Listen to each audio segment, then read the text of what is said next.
Hey, this is Stuart at creativeXP, and welcome to my first map build series where I'm going to share step-by-step progress as I design a new deathmatch level for the original Unreal Tournament. In this first episode, I'm going to cover some initial design concepts and requirements for my map, as well as describing my approach to designing a level on paper before beginning any blockout in engine. Now, the last map I created for Unreal Tournament was back in the early 2000s, and amounted to some simple box rooms that I never released publicly. So part of this journey will be me sharing some lessons as I relearn the Unreal Editor 2 quirks after almost 20 years.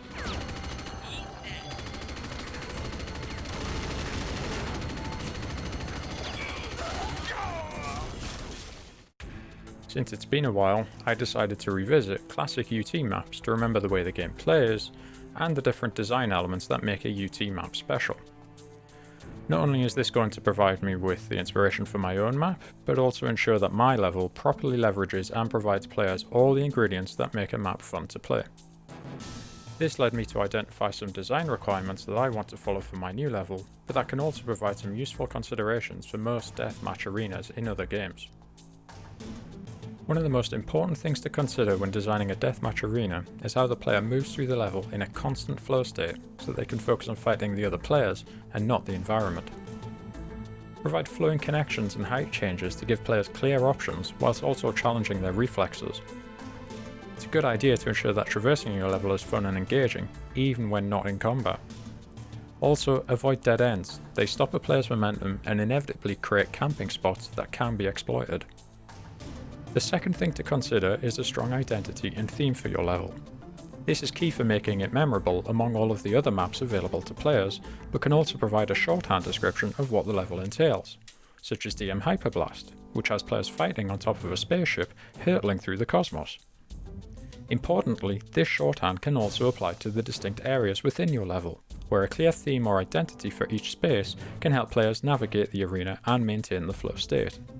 This is especially important for team game modes where strong landmarks and identity within the level itself can provide quick callouts for team communication. The final consideration, and something that a lot of UT maps employ to great effect, is to provide a key interactive element, such as a trap or gameplay modifier. This can reinforce a strong identity for the level, as well as create memorable moments or encounters for players to describe afterwards. More importantly, it opens up new strategies for players to employ in your level, making it more engaging than a simple shooting gallery where headshots are all that matters. So, for my level, I want to make sure I design an arena that is engaging to explore and fight in with great flowing traversal options. I want a strong identity for the level, with distinct themes and areas that are recognisable to players to help them navigate the space. And I want some form of interactive element, such as a trap, that can inform the identity of my level, but also give players something fun to play with during encounters.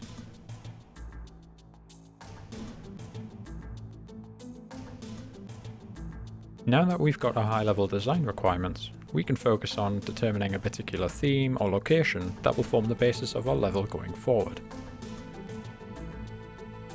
Now, Unreal Tournament has a great range of settings available for its levels, from ancient castles to space stations floating around planets to underwater bases that players have to assault. That being said, for my level, I decided I wanted something a bit more grounded, or perhaps more specifically underground, as I was drawn to the less than glamorous location of a major sewer network. Maybe I'm taking the concept of flow too far by choosing a setting that is literally about flowing water. Anyway, looking through the available maps, it was clear that there wasn't many levels that explored this theme, except for DM-Fetid, or Fetid Sewers to give it its full name.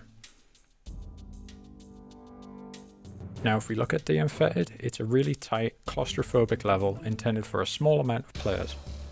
The arena is a collection of 4 chambers with interconnecting pipes that gives the level a lot of vertical momentum, with another pipe that runs around the perimeter of the map horizontally. It provides a very chaotic experience where players are often confined to a single direction of travel, and it can be hard to properly orientate yourself to where you or other players are throughout a round. Looking at the construction of the level, the whole thing feels like it was modelled on a combustion engine, with valves and reservoirs for discombobulating players as they churn through its pipes. It's a unique design approach for representing a futuristic sewer, but not a direction I want to follow with my map. I want something more recognisable as a sewer, whilst also providing a key interactive element that can form part of its own strong identity. This is where I came up with the idea of a huge underground storm drain interconnected with tunnels that flowed downwards towards the death pit. Now there is some contemporary reference for this, such as the large storm drain complex constructed under Tokyo as part of the city's flood defences. It provided references for many projects, including Mirror's Edge, and as a set location for the Hunger Games films. Given its recognition, I want to apply this idea to a space a bit more humble in size, and in particular, create a level with more distinct areas so that the arena doesn't look like a large concrete cathedral. I'll cover the theme of these other distinct areas shortly, but for now I want to consider the all-important name of my level. In UT, all deathmatch levels must start with a DM prefix so that they are recognisable for their intended game mode, so we have a starting point at least. Now we could go route 1 and try something like DM Sewer, which conveys the setting but not much else, and is frankly quite boring. Since we now know that the key interactive element and identity of the level is the storm drain, it makes sense to name the level after this.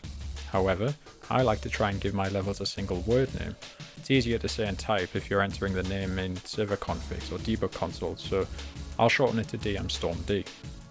As a name, it has a bit more drama and intrigue while still conveying the level identity. I also like the way that the capital D's encapsulates the name, but that's a bonus.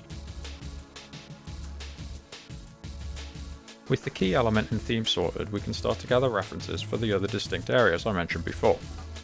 Now I plan to provide a separate video that goes into more specific detail about why I think a good reference collection is an integral part of any level design project, as well as some suggestions for how to collate them. For now, let's keep it simple with a basic Google image search. It's a decent place to begin, and the related image search function can help you hone in on common elements or specific features that may be of interest to your design.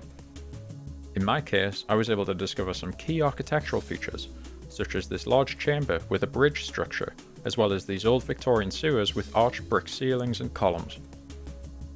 Using these images, I was able to start visualizing the spaces more concretely and understand how I could differentiate the areas of my level while still providing an overall consistent look of a recognizable sewer.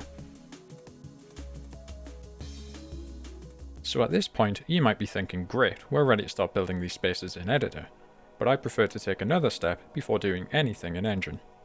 As I described before, the flowing traversal of the level is one of the most important qualities of a good deathmatch arena, and it is this that I want to focus on by creating some abstract sketches on paper before touching the editor.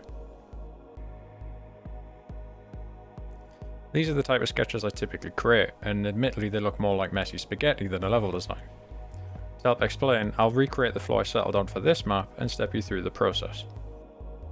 To begin, I'll create a few simple guidelines just to help provide a structural framework and help maintain some scale. Next, I'll just start sketching some simple loops that represent a route that a player can travel within the level, and I'll gradually build this up with more and more looping paths.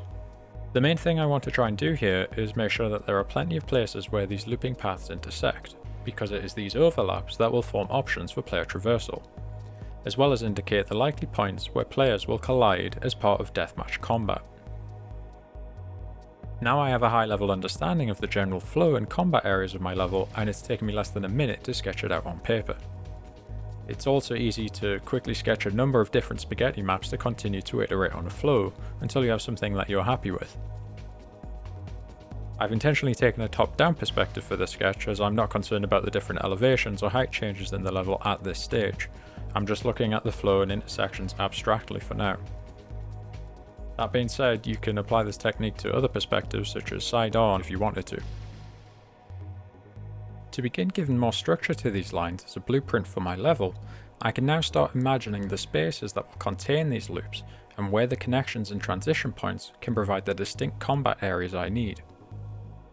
In general, I want a loop to transition between at least two distinct areas, which indicates that players will have options to run away from combat that isn't going in their favour, or ensure that a loop doesn't have players running aimlessly within the same room. I'll also have my reference images in mind as I'm partitioning the level up in this way, so that I'm already thinking about how these abstract lines can start to map to the distinct areas of my level. After dividing the level up in this way, I can start to think about the connections between each distinct area. using the lines as a rough guide. Now is also a good time to think about the vertical dimension of your level, specifically the connections, which can provide interesting variance in your level even in its current 2D paper form. In my case, I was drawn to this reference of the underground bridge, so I can map this in the center of my level to represent a different elevation and connection here. Taking this further, I can consider where the storm drain sits in relation to these loops, and consider the effect this will have on the elevation changes within the level, since I know that I want the level to flow down towards it. From here, I can continue to map the various references I collected to the different areas of the level to build up a better picture of how these spaces will be represented, as well as begin naming them. This will also inform the purpose or construction of the spaces, and give me a starting point for choosing art assets for these areas in the future. So I now know that my central chamber will contain the bridge and storm drain death pit. Off to the side, I can locate a machinery room used to siphon water and operate the tunnel networks. On the opposite side, I can include an overflow area that can provide the interactive part of the storm drain, with these large doors that can be opened to trigger a wave of water to push players into the pit. We also need a network of tunnels to service the overflow trap with water, and finally, since it was my preferred architecture reference, this area at the top could be ideal for including some old Victorian tunnel infrastructure. Although it might seem odd to include some Victorian tunnels with the rest of these spaces, I think it can add a layer of history to the level, and perhaps tell a story of how this storm drain has been constructed on top of the old sewer networks. At this stage, I could move into Engine and start my block out based on this abstract sketch. I could also refine the sketch further, adding more detail to help me consider the size of these areas when I do eventually start creating the level in Editor. Another exercise that I find useful, particularly in a level that employs a lot of verticality, is to create a simple cross-section diagram to help visualize the space in extra dimensions. This can still be important for understanding your level's layout and spatial relationships, even if it is intended for a game with a 2D perspective. So that's it. In my next video, I'll take these initial design ideas and begin the first rough block out of my new DM-StormD map for Unreal Tournament. In the meantime, I'd like to hear your thoughts on what you think is important to consider when designing a deathmatch arena. What theme or setting would you like to create for a new level in Unreal Tournament? How do you approach the initial design of a new level? I look forward to hearing from you, and thanks for watching.